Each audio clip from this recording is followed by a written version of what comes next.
Bullying. It's an action that causes many different reactions from the victims. They may feel a sense of sadness and loneliness. Many of the victims are afraid to ask for help and don't know where to turn to.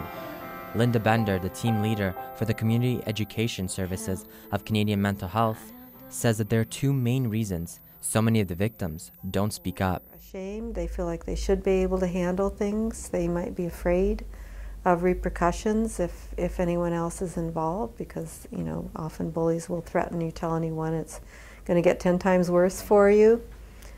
So fear and embarrassment and shame, I would imagine, would be the major reasons. Social networking websites such as Facebook, MySpace, and Twitter have become a hunting ground for bullies. The words used to bully their victims are sometimes more hurtful than physical bullying.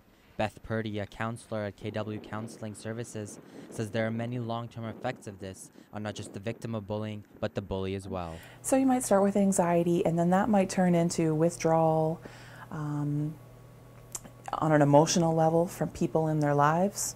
And then you can see depression. A new survey conducted by the Ontario Students Trustees Association has found that 46% of Ontario secondary students admit to having been a victim of bullying.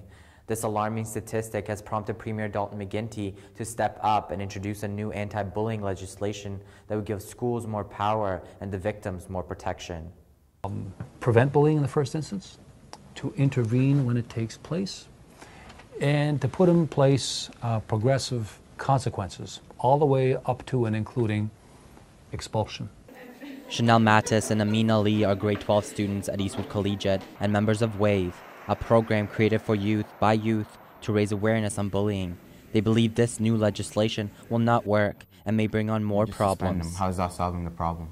Suspending someone for 3 days and not solving the problem. You're just pushing it aside. There's many teachers, I'm sorry, but they just don't. They don't want to hear it, but I don't see why we're keeping this in the dark, They need to step up, because if I can do it, then a teacher can. Chanel had one final thought she wanted to share about bullying and a special message to the bullies. It sucks and you're damaging someone's life, whether you think it's a small joke or not.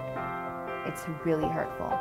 And you don't have to wait for that, victim to stand up. You should stand up yourself and stop bullying and get the help you need. The experts we talked to believe bystanders play a big role in stopping bullying. In a study published in the Medical Journal of Pediatrics, found that bullying occurs once every 25 minutes in a classroom, but that it would stop within 10 seconds of someone interfering. For CTV News, I'm Laden Marin.